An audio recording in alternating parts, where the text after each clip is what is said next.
There's a very beautiful speech by MLK that he gives when he gets the Nobel Prize. He says, I'm going to talk about what I see as the one deep, dark cloud hanging over humankind. He says the real problem is that we're living in an age where we're constantly increasing our instrumental or technical power and totally neglecting our deeper metaphysical or spiritual power. Hello and welcome to The Sacred. My name is Elizabeth Oldfield and this is a bonus episode for you while we are on a break between our series. It was recorded at the Aspen Ideas Festival live in Aspen, Colorado this June. And my guest was Sam Kimbriel, who is the director of the Philosophy and Society Initiative at the Aspen Institute. I really hope you enjoy listening. Sam, we're going to dive in with a juicy question, which you as a philosopher will maybe be less scared of than some, which is, what is sacred to you? What are your deepest values? I mean, it's a lovely question. And it's actually really delightful to be able to have this conversation. It's very different than, I think, the normal audiences that I'm interacting with are often going the other way, where the sense of something that has weight or depth or value is, I think, there for people, but more alien. And so like a lot of my interactions are with people who are trying to pull that to the surface and elicit, and being able to just talk about it much more directly and frankly just seems really fun to me. So we're in Colorado, and I live mostly in DC, but grew up here, grew up at 9,000 feet in the mountains. And I thought a lot about how much the kind of quiet presence with nature that was there from the time that I was very small, I think has continued to shape my consciousness in all kinds of ways. And I think one of the key ones is I know a lot of people who sort of seem to go through life accounting things kind of in relation to themselves in a certain way. And for me, it's always been the opposite, where like the center of gravity is obviously in the world.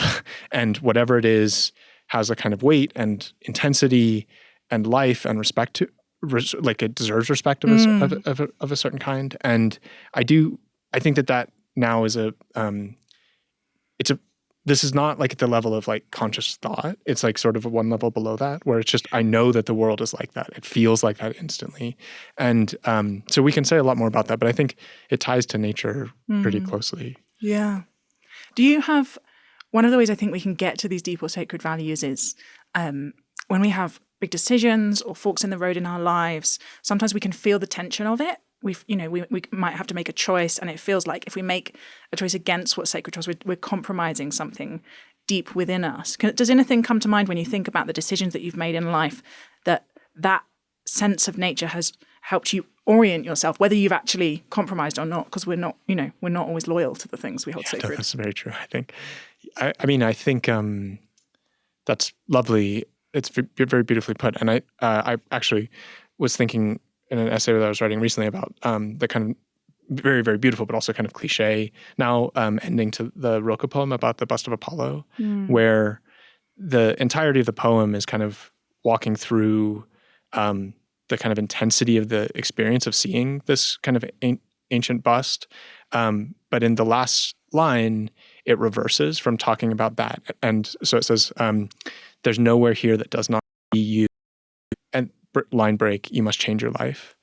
And I think for me, that does go together. So the sense of a world that has weight and intensity and life to it, I think is something that a lot of people don't feel at the moment, or like they do feel it, but it's they're somewhat alienated. Like they're trying to figure out why there's an emptiness there and trying to figure out where they can find that again. Yeah. But I think the part for me, I think those two things go very closely together, which is that if the world has weight to it, it also has a demand. And that demand does give you a kind of, there's like a grain to it, like a pathway through which you can kind of understand, like you can go here and, I mean, you can go many places, but if you go here, you cut against something that deserves like a kind of real sense of reverence to it. Yeah. In very simple terms, it sounds like you feel like you are in a relationship with the earth. Oh, yeah, I think that's right. Yeah. Well, and I think, we're not just talking about nature, actually. I mean, I think this is how I think about this with people also very much. I think and when we're talking about nature, we're not just talking about trees. Like I also think like mountains, but also planets. Like there's like a kind of, the world exists, and that's incredibly confusing. I have a friend who teaches philosophy at Cambridge, and one of the things he always says is like, to get his students to understand the beginning of philosophy, he wants them to realize, hey, what if the entire cosmos, like the cosmos as we have it, is mountains and planets and fish and like whatever, skyscrapers. But he's like, it could have been something else. Like it could have just, the entirety of the cosmos could have been pink balls, like small little, like why is it not that? Like it could, and I do think that there's something like this, like that the depth of the world sort of has, like I said at the beginning, like a kind of center of gravity in it. And so learning the habit of attentiveness feels really significant. Yeah. It's triggering in my mind that I've just been sitting looking at the mountains, reading Rowan Williams' The Passions of the Soul, which I would recommend to everyone as one of the best books I've read in the last 5 years. But he breaks down these twin temptations, these twin postures. He actually is, I write about the 7 deadly sins. He's sort of writing also about the 7 deadly sins tradition. And he sort of groups them into these two reactions to the world, one of which is aggression or fear. And under that, you kind of get wrath. It's a pushing away of the world. And the other, in which kind of lust and greed and gluttony sit, is the desire to consume the world, to make it only in relation to ourselves. And the kind of freedom of the soul that he's talking about in this tradition is to sit in the space which is neither of those. And it's contemplation, it's acceptance, it's relationship, not needing to push away or to bring into ourselves, but to just hold the tension of being different but connected and related. It's not really a question. It's just what it made me think about. It's beautiful. I mean, some of my earliest memories are, so the house I was raised in was kind of at the high Piedmont, like high foothills, and then just big valleys, and then you get up into the like in Colorado 14ers, like the kind of really high mountain peaks. And we'd get these both thunderstorms and snowstorms that would, like, you could see just coming straight off the high peaks and then down into the valley. And like in 20 minutes, it's just going to like hit the house and like everything's going to see it coming towards you. Yeah. And actually I was back up there fairly recently, and one of the big trees that I remember from my childhood was struck by lightning, just like right off the back deck. And like you can see it splinter everywhere. So the danger is real. It's fascinating though. My experience of that landscape, and like other things too, like we, at some point my parents were like, oh, we're going to get another dog. And I later learned that the reason was because one of the days when we had been playing, like my siblings and a couple of cousins had been playing out in the driveway, we came in and 5 minutes later there was a mountain lion in the driveway. Right. And so my parents, I think sensibly didn't say, okay, you can't play outside anymore. They said, okay, we'll get another dog so the kids have some kind of chance at this. But what these experiences I think for me have given is like, I think there's in my day job stuff, I think that there's a tendency that I see in a lot of writing and popular culture media where people sort of filter the world via threat, like in the kind of first list that you're describing. So it's like things that are kind of amenable to your desires are good, and things that cut against them are intrinsically bad. Like, so that sense. Whereas, the storm example doesn't fit that. It's threatening the danger is genuinely real. Also, for me, every aspect of my experience then and now, as I remember, is that it's important. Yeah. Like, it's beautiful. It has weight to it. Yeah. It is not something that should be rejected. It just also doesn't necessarily fit you. Yeah. Kant talks about it as a sublime, doesn't he? Yeah, exactly. That sense of like coming to the end of our control and our I guess is the other way of thinking about it. The realization of our own limits and our smallness, even though it can scare the crap out of us. Also, if something feels right about it, right? It's a right sizing of us in relation to the world. I want to hear a bit more about that childhood. Were there, there's a sense of the wildness and the presence of the natural world is not something tamed, not something disenchanted. Were there other big ideas around religious or political or philosophical in the air that formed you? Yeah, I mean, that's interesting. So the discussion that we're having is like fairly, very much of this kind of like deeper natural part. But the contrast to that is like just tons and tons of family turmoil in the middle of that. And it's interesting. I mean, I've talked to a couple of friends about some of those experiences, and I, myself and all three of my siblings like have taken this very like deep humanist, sometimes religious, sometimes very philosophical path. And the question is why? Like, why is it that given a lot of the kind of like much harder, fairly traumatic parts of all three of our lives, did that not end up leading to kind of a more jaded view? And I actually don't fully know. I mean, the like sense of the like quiet confidence that the world has beauty, even though it's painful. Like it gets in at a level that you don't always know how to articulate where that comes from or what it means. And so I don't know. I mean, this is part of the like being a mystery, I think, for me. Hi, I wondered if I could ask for your help. You may have noticed that we've been doing a lot of work behind the scenes to make this channel more beautiful, more enriching, more thought-provoking, and more life-giving. But 87% of you watching on this channel are not yet subscribed. So I wondered if you would just hit the little subscribe button. It means that you'll get these really thoughtful conversations in your feed, and it will also help other people find us. Thanks very much. And ideas, philosophy has been the thread of your life. What's your earliest memory of thinking that might be something that you needed to follow? Okay, so my earliest memory and my mom's earliest memories are different. My mom's earliest memory is of me probably when I was, definitely before I was able to read, probably 3 years old, just sitting in the corner with a book open, but just, she said, just like staring at it, thinking. And so no aspect of my subsequent life has been a surprise for her.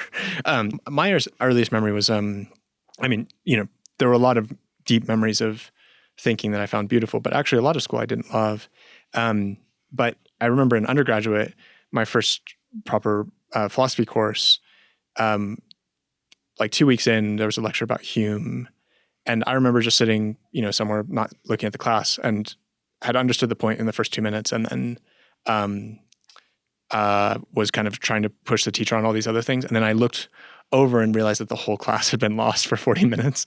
And I thought, oh, that's like a useful insight. Like this comes very intuitively to me. Yeah, I found my thing. Yeah, no, exactly. But I'll just say, I mean, I do think actually the thing that really drew me to philosophy, and I mean, my philosophy is the kind of philosophy I do, I think, is very tied to Plato. That there's a sense of that idea that the world has both a finitude to it and an infinity. And that's a massive confusing thing, and who knows how it works. But however you're going to do it, those two things have to go together in the end, and you need to like pursue that question very seriously. Can you say more about that for me? Because sure, yeah. I only know Plato from like aphorisms, and I imagine a lot of people listening will not have loads of frames of reference for it. So sort of take us down a level in terms of understanding.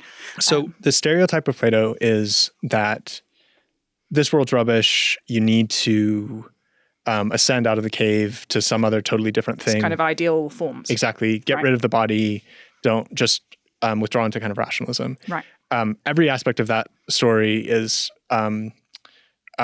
false and just sort of really, really misunderstanding. I think Plato is actually a very sensuous philosopher. There's an aspect where I think his feeling is when you encounter the world, it has a depth for it that is extremely difficult to account for. And you can go your life skimming the surface and grabbing things as you will and kind of fulfilling your desires that way, but that will be unsatisfying because you also have a depth to you. And so if you want to, the philosophical life, it doesn't have to happen, but it is the one where you say, I'm actually going to take those depths to their full seriousness. And actually, let me just, if you'll let me, there's my favorite passage actually in all philosophy is this passage in his dialogue called the Phaedrus, where he's talking about self-control. He's talking about eros, love, and self-control. And it's actually the only passage in ancient philosophy that I know of where self-control is seen as a bad thing. Usually it's like you should be on top of yourself, you should master yourself, whatever.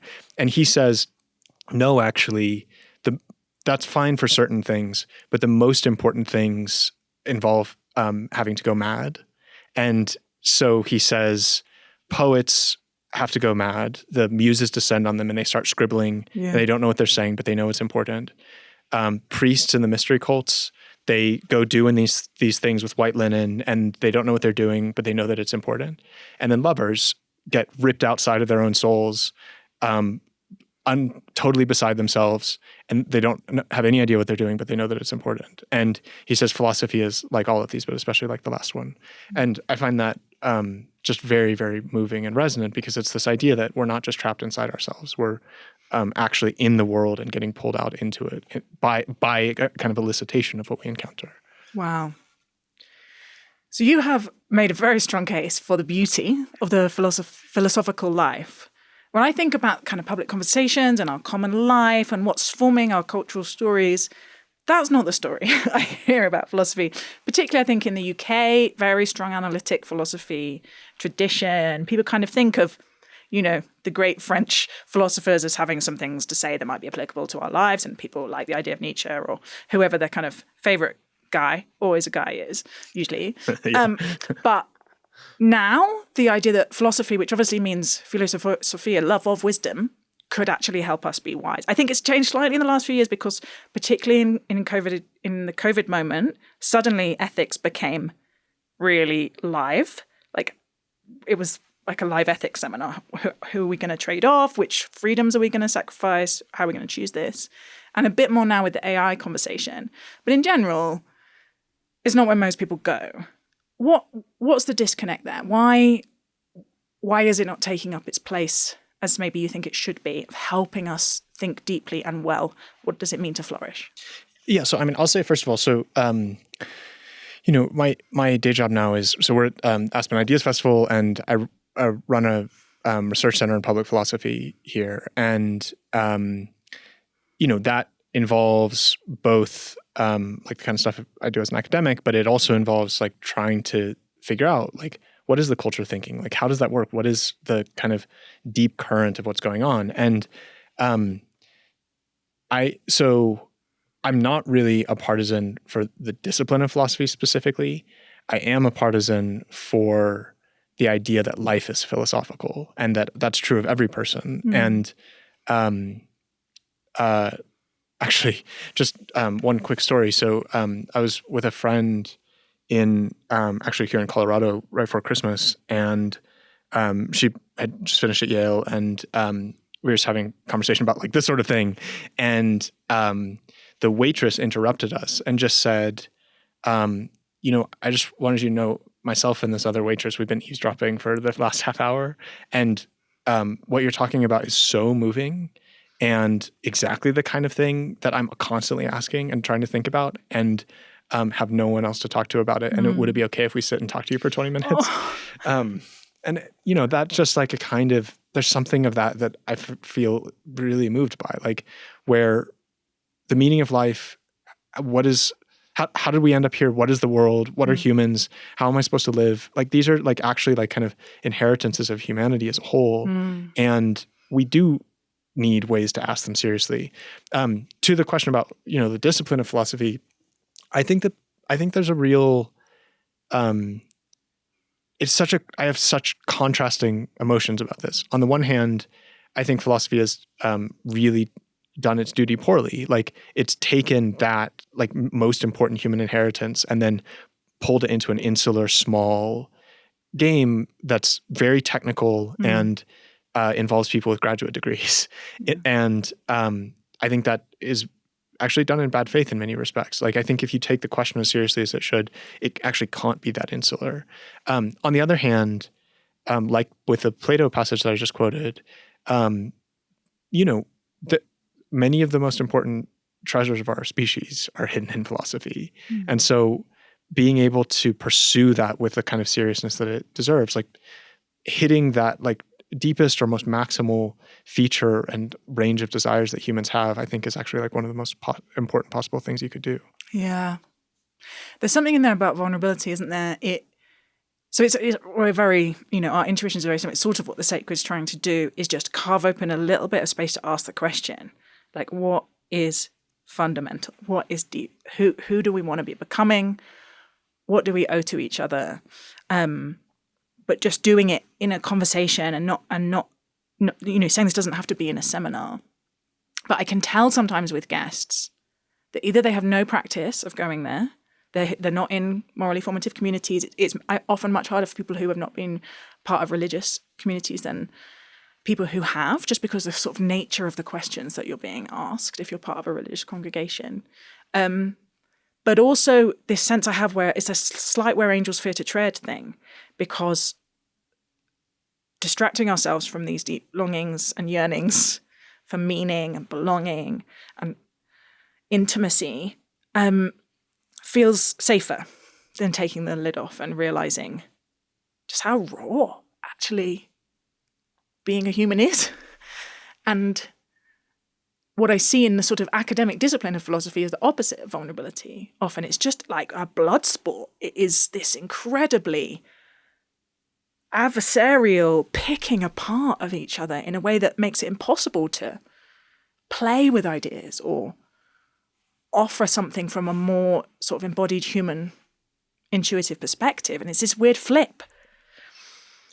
Okay, so lots of things about that. I mean, I agree about vulnerability. It seems to me like our access to something true. Here's how I'd put it. If the thing that I was saying is correct, that what we're talking about here is actually the most important thing, or like the actual human inheritance, I think if you open up that sphere, it's going to be a place of difficulty and pain and like the Latin root for vulnerability, the capacity to be wounded. Yeah. And just fraught. Like there are going to be deep and profound disagreements there. And in many ways, my view about society actually at the moment is that we've understood the stakes of that things can be very once you get down to primary convictions, you can have disagreements that are so severe that it can like really rip apart communities. And so we've sort of said, okay, instead what we should do is pull back from that, at least at the public level. People can do that in their private lives. And I think it works differently in the UK than here. I mean, there is a little bit more, I think, of a public space for honesty about primary convictions in the UK and in Europe in general. But the alternative model that I think the US especially has gone in on is, instead of talking about that stuff in public, let's just talk about water policy. And that means that when primary convictions or these deeper things show back up, which, my thesis is that like if we are metaphysical in the way that we're describing, they are going to show back up. We don't have the skill set to deal with it. And so then it becomes very painful and fraught in all kinds of ways. And, that's true in the kind of disagreements and dissensions we have. I think it's also true like in some of the sexuality scandals that you've seen in religious communities recently, like Jean Vanier, these places where they're actually pursuing something much less timid and more important in terms of vulnerability, but then that also leaves you open to a lot of really bad possibilities. And so basically what I would say is like all of this is dangerous work, and that it's unlikely that we'll get it perfect. But I think that the alternative of saying we're just not going to do it, that we're going to pull back from this, ends up being a far, far more hazardous path. Yeah. You've talked about it, I think, as a kind of the two poles of a kind of idealist and a bureaucrat, basically, the kind of Rawlsian idea that because these deep, and I mean, we have history, like the years of religious warfare, there are reasons to be worried that when we get to deep principles and deep values, we might clash. But the kind of, let's just put a lid on it, let's do public reason, let's do evidence-based policy, let's not talk about morality, the thinning of the world that we, because of that, also feels challenging. And I think one of the fruits from that, technocratic, bureaucratic posture is this huge backlash towards ideologies of belonging. You see the rise of Marxism amongst young people and the kind of, I hate all this, the language doesn't work, but sort of new right traditionalism coming through, the longing for a story that means something, right? A frame, a container for how we think about our lives. You are a real champion for ideas themselves. We're at an Ideas Festival, and the critique that a lot of people would give to philosophers is sort of just like, it's all just talking, but what do you do? What does it mean? What does it mean for people who are hungry? What does it mean for the climate? That kind of thing. Can you give me your case for why not going straight to practical application, as we are prone to do, is still an important thing to do? Yeah, I mean, I think that one part of this case is super simple, which is what are we doing? In DC, where I have my day job, there are all of these organizations that have words like solutions, change, drive action, whatever, in their mission statements, and I don't know what any of those words mean. Like, what are we changing? Why are we changing it? How should it be changed? What are we aiming for? And essentially, I think this ties to exactly what we were just talking about, which is the idea that if we can't do the big questions, then we withdraw into small ones and into a realm, at least we want, to define as neutral. The issue is, to put it slightly differently, it's like ends versus means. So there's a very beautiful speech by MLK that he gives when he gets the Nobel Prize. And he says, I'm going to talk about what I see as the one deep, dark cloud hanging over humankind. And you think it's going to be about race or poverty, which were his two big issues, and also actually anti-war. And he does get to those at the end of the speech. But he says, no, the real problem is that we're living in an age where we're constantly increasing our instrumental or technical power and totally neglecting our kind of deeper metaphysical or spiritual power, which he also says, he quotes Thoreau, improved means to unimproved ends. And my view basically is we're putting massive amount of investment, including just very practical, like financial investment, into improving means, and spending almost no time investing to the same degree in ends or thinking about ends or trying to understand what ends could be. And in a sense, I think basically we need a societal R&D lab that's like as serious about those primary questions and take them with as much courage and sort of agency and ambition as the other. The last thing I'll say is, there's a Jesuit spiritual director that I read once who said, you should think of life like a pendulum, where if you swing shallowly inward, you're going to swing shallowly outward. But if you learn to swing deeply inward, then you can also swing deeply outward. And I think that is true personally. I think there's a way that if you have this kind of grounding capacity to sit with the world and know what it is and be attentive to it, that also it makes your action much easier. It makes it so that when you're going out, you're not constantly fighting through a morass. You actually know you have a precision and a directness in what you're doing. I also think it's true societally and communally, where if you have this capacity for primary reflection and airing your actual deep convictions, but also deep disagreements, you will also get to the point where you know how to navigate things, including the waterboard, with much more ease than you would otherwise. Talk to me about the relationship of that kind of ideas, first principle philosophical reflection, and people have different languages for this, but character, virtue, steadiness of soul, because I sort of know from just having met you for a little bit that it's not just writing and thinking that leads to wisdom. How do kind of practices or contemplation or the things that are wisdom paths outside philosophy have often offered to be becoming the kind of people that the world needs? How do you connect those two? Yeah, so actually probably the most influential book from the last 2 or 3 decades on my own development is a book called Philosophy as a Way of Life by a French classicist called Pierre Hadot, who was close friends with, but also somewhat antagonistic with Foucault. And his sort of argument is that in antiquity, philosophy was never a detached enterprise. It was always something that you had to put your own neck on the line for. Like there's actually literally no way to do it unless you are vulnerable. And his basic argument is that in the ancient philosophical schools, there's sort of three questions that end up being primary. One is, what is the nature of the world?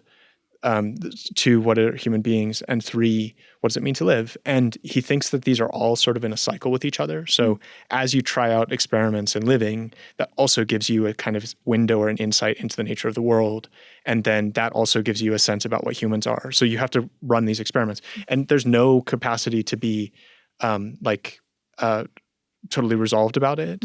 It's always going to be an experiment. There's no way to settle those questions finally. And so the different schools end up running different experiments. And so you get the Stoics who have one version. They think there is a world soul. They think the passions work in a particular way. They think you need to engage in these practices of detachment, fasting, whatever. And then the Epicureans have totally the opposite view. They don't think that the world has a deep soul to it. They think that the key thing is to be able to facilitate pleasure in the right way. And they think that human beings don't have this like kind of primary contemplative capacity that's going to come to the fore if you have detachment. Instead, you need to be engaged in your passions in all kinds of ways. And who knows which one's right? Like either of them might be. And so they have to run experiments with each other and go into contest with each other and allow that to play out. And for me, that idea that we are immersed in the world, you can't fudge that. I mean, this is also a lot of French philosophy going in here. I mean, you can hear like resonance for Merleau-Ponty and a few other people like that. But that idea that we are going to be alive, like that's the nature of it. For as long as we're alive. And so you better not dodge it. And how you're going to do it is not going to be finally settled. But there is a kind of pedagogy for practices which then open you to a particular world. And so, personally for me, this remains a really important part of my life.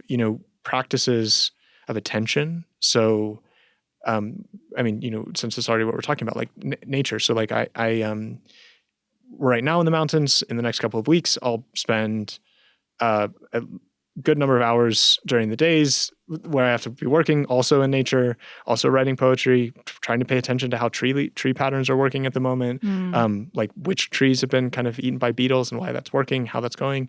And then also climbing and running. I do a lot of backcountry, like that kind of athletic activity feels to me like it's a mode of attentiveness that like kind of opens me to all sorts of things. Yeah, and just to hear you talk about it as not separate from philosophy, right? I think it's really helping challenge. And you talked about the Stoics and the Epicureans. They were working out how their visions of the world engaged with their bodies, right? That is the thing that puts me off philosophy. And I think it's partly from feminist intuitions. It's partly from Christian intuitions, actually, which wants to take our bodies very seriously. This kind of Cartesian separation of the mind and the reason from our lives. And you're really helping me kind of put back the body into philosophy. You talk about philosophy as a way of life. For people listening who are like, this is all still a little bit too abstract for me, it all feels academic. What would you suggest? How could they be asking some of these questions or creating a sort of philosophical spirit or sensibility in their lives in ways that are related to the everyday? What would you suggest? So maybe we just start very, very specifically. So if you think about one of the kind of really big themes at the moment, it's like technology addiction, or a very heavy technology usage, and that may or may not be morally coded, right? Yeah. The question is, that is a kind of experiment, right? Like that is already a philosophical experiment of the kind that we're describing. It's a way of interacting with the world. Like I talked to actually a really lovely friend who was a material science researcher, but from Italy. So had like a very fascinating childhood in like kind of close Italian village, but then like ends up in these kind of big international scientific circles. And he said, the deal with a smartphone is like, it will give you superpowers, but it will also kill things you love. So you have to decide if you want to take the deal. Wow. And, I think it's like roughly right. Like, I mean, today I'm texting with friends still in Britain, like being able to travel also is like this, like the range of people that I'm able to keep close contact with. So there are genuinely beautiful things about it. On the other hand, it's incredible how deeply integrated with our lives it is. So, I mean, I think one version of philosophical experiment is to say, okay, that's the one I'm currently running, like one where I have this much interaction with technology in these particular ways. Let me see if I can try to integrate a couple that work differently than that into my life. So like try to take a Saturday where you literally won't look at any screens at all of any kind and just see what it's like and see how the world appears to you. And, maybe that's even too much for us. Like maybe it's just an hour doing that, but like right now, and just try to figure out how our habits are working currently. And, you may learn that there are good things and bad things. It's probably painful at the beginning. Yeah. So this is where the boundary between philosophy and theology and spirituality begins to break down. I'm wondering if any of these categories are even in use, because that's the Sabbath, right? This is the deep wisdom of religious practice. Is it often has a better understanding of how humans work than the technological world that we've set up has. And I'll say too, I mean, I think thinking is also an embodied practice. Like, even in the terms that we're describing it here, when you're trying to reflect, it's because you've already been in the world. Like you're trying to figure out, wait, why does the air in the mountains smell different? How does that work? And what does that mean? And then as you generalize it, you try to figure out how does that implicate us? What does it mean to be in the world? How are these things intertwined? How is it possible that the oceans are this big? Like, all these things. And there's a kind of curiosity that comes directly from already being embodied. I do think, I think that the charges against philosophy as a discipline are totally justified, though. I mean, I think in part because all of that feels so vulnerable. Part of what's happened in at least certain corners of contemporary philosophy, maybe analytic traditions, in part. I mean, there are beautiful things about analytic philosophy, but there is also a temptation to kind of detach and insulate in a real way. And I think that is because the questions are so heavy that you say, okay, let's not. So let's follow that thread, because one of the things you've written about as a philosopher is friendship, and friendship as sacred knowing. And I'm kind of obsessed with connection, with relationship. It's because of my kind of Trinitarian anthropology and my view of how we flourish is the more we can lean into each other, the more we can create these deep relationships of interdependence and connection, the more human we are. The more, it's the Martin Buber things, all that's really real, these moments between us. But we live in this world that really our formation and maybe when you talk about philosophy, I think about formation. Like who are we becoming? Makes that incredibly difficult. We are just being pulled apart and pulled apart and pulled apart and pulled apart. You've written a little bit about the kind of, and the technical phrase that Charles Taylor uses is the buffered self, but that might be a bit difficult to translate. But could you say a little bit about the kind of interiority of a lot of how we live and the way that actually makes friendship more difficult? Yeah, so I'll just say, I mean, I think being in the world with other people is incredibly weird and confusing, and that's just going to be the case in general. And there are a lot of, I think, again, to the pink balls thing, the world is way weirder than we think in general. Like, who knows what it is? And it could be a lot of different ways, and there are going to be some ways in each one of those. There are going to be some aspects that are very positive and some aspects that are negative, and it's confusing. And so I do think that in general, if you read anthropology seriously, there is a way that a lot of our species has tended to have like very, very deep intertwined communal structures, and those have positive and negative features to them. They mean that when something happens to you, when there is a fire in your house, when you get sick, people are instantly in your life, and it's immediate and often intrusive. That also often means that your role in society is like pretty clean and clear and not ambiguous. And there's a lot of that that's really wonderful, and a lot of it that can feel stifling. So I wrote my PhD about the philosophical history of loneliness, and that's the book you were referencing, Friendship as Sacred Knowing. And I rely heavily on Canadian philosopher Charles Taylor in this, and his kind of argument is that over the past 400 to 500 years, especially within European or what he calls North Atlantic civilization, you see a divergence from that pattern where you get more and more motivation and social structures that seek to define the space of individuality and to clarify that things from outside can't get inside. And he thinks that that's true of people and relationships, and it's also true of like sort of broader cosmic things. So like, to take the story that I told from Plato earlier, the idea that poetry comes from muses gets rejected, right? This is just internal genius. It's you thinking or you self-expressing, not something from outside that comes in and whispers to you that the world is like this. And he thinks that part of that is unintentional and implicit, and part of it is a very intentional project to try to say we want to get out of the vulnerability. One of the things that I think is really funny when I give talks on this stuff, I always talk about how when I moved to DC, I was really fascinated by how no one ever asked anyone else to help them move. Yeah. So I don't know, most other places in America, the tradition is you buy 20 pizzas and you force all of your friends to like lift your sofa all day. Yeah. And in DC, that doesn't happen. And my guess is it's because people think I've only got so much social capital. I want to spend it on getting this person to help me get published at The Atlantic, not touch my dirty sofa. Oh, dear Lord. And I think that's pretty much the arrangement that we've gotten to. Yeah. Where friendship, the Surgeon General is here, the U.S. Surgeon General, who's last year released a big advisory about the state of loneliness. And he calls it an epidemic, and he thinks that it's a really serious public policy problem. I have some criticisms of his report. I think it's really wonderful that he's bringing a kind of actual existential question to public, and has done very successfully. I think when he comes to solutions or recommendations, it stays sort of at this level of individuality. And I think at the worst, so this is not the Surgeon General, but now I think that the default mode of friendship, as it's kind of, I see it operating, is that friendship has become a luxury commodity.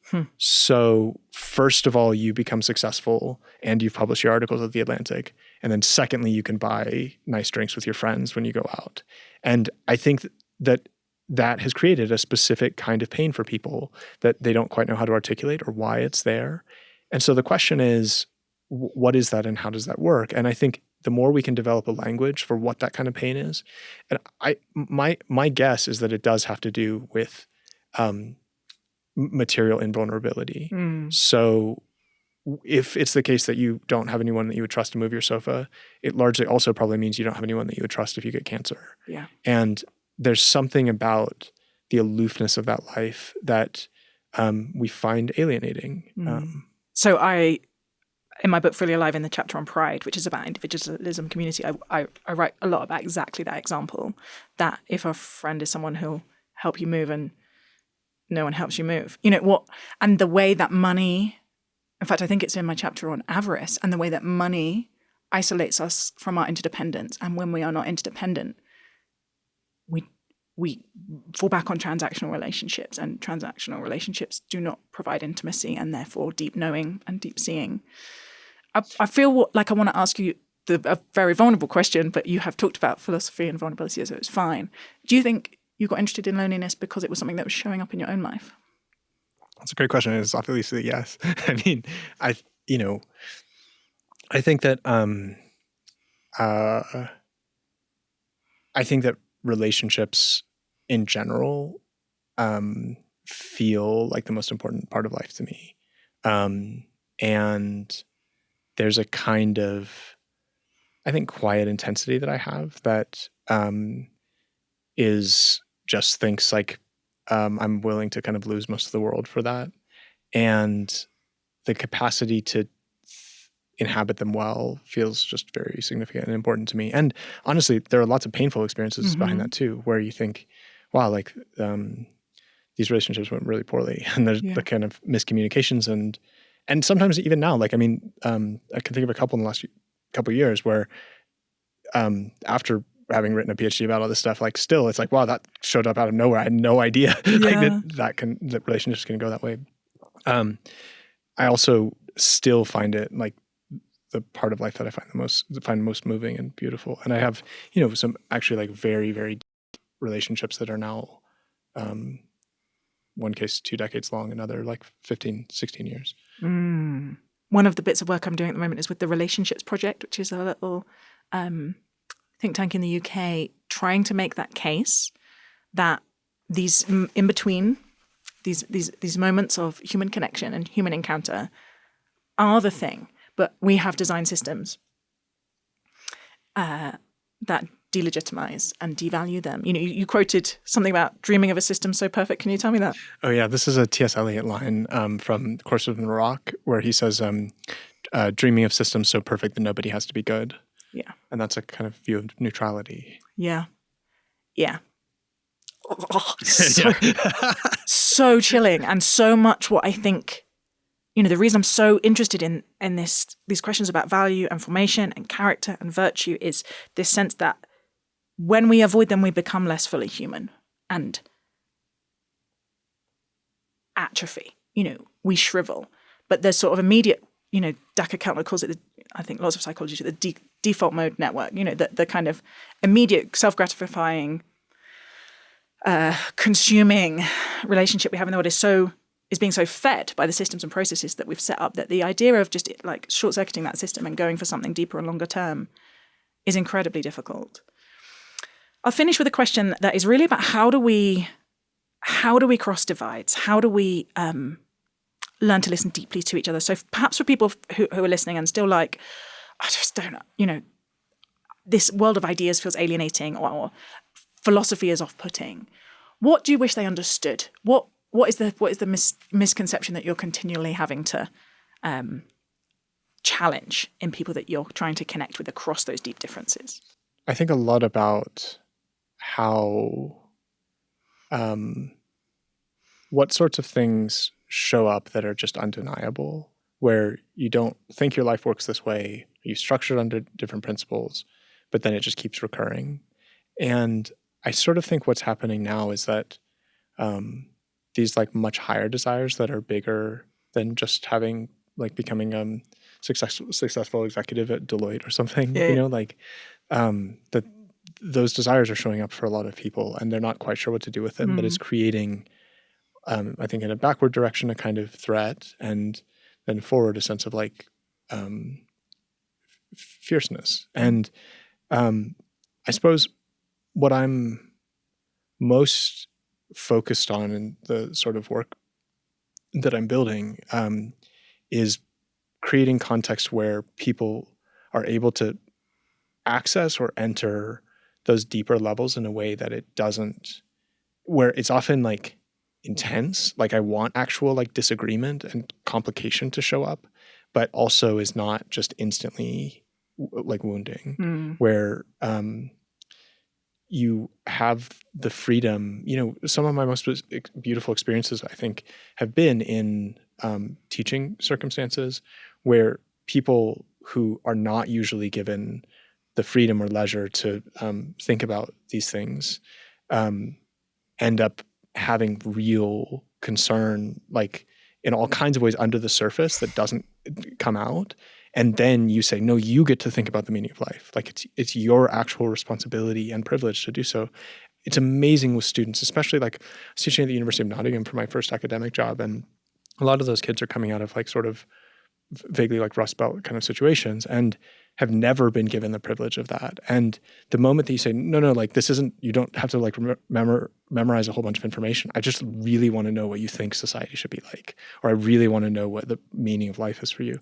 Like that capacity to elicit that level, I think is something that we all have. And part of the reason why we've detached into kind of more abstract things, I think, is because we're frightened to kind of go into that depth. And having the legitimacy to do so feels really important to me.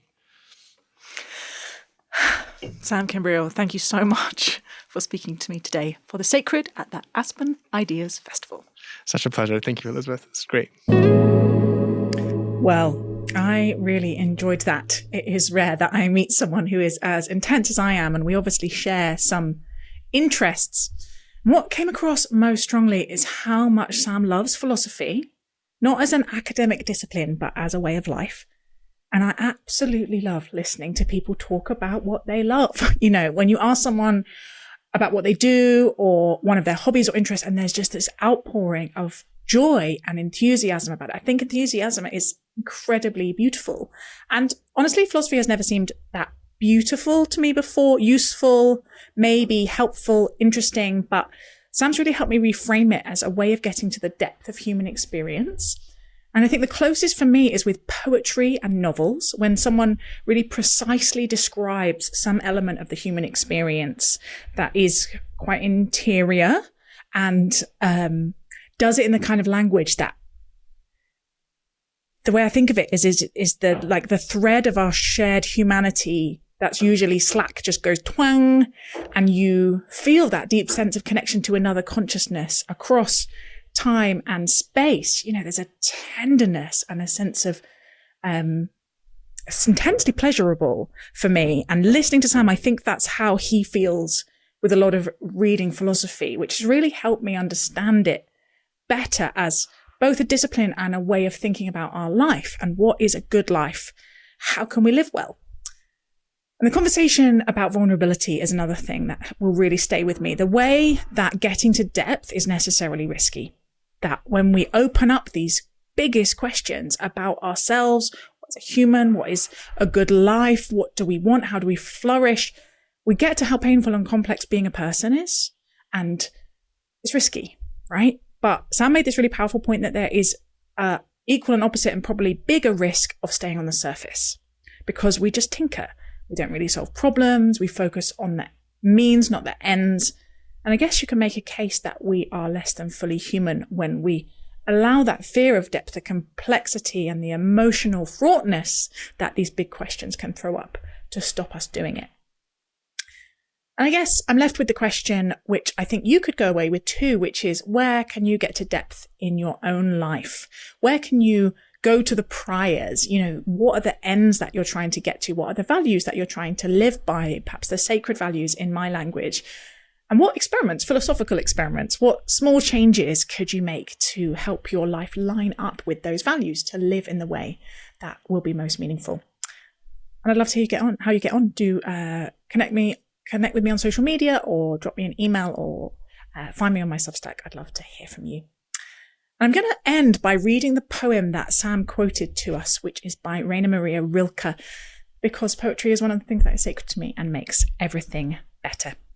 It is called The Archaic Torso of Apollo. We cannot know his legendary head with eyes like ripening fruit. And yet his torso is still suffused with brilliance from inside, like a lamp, in which his gaze, now turned to low, gleams in all its power. Otherwise, the curved breast could not dazzle you so, nor could a smile run through the placid hips and thighs to that dark centre where procreation flared.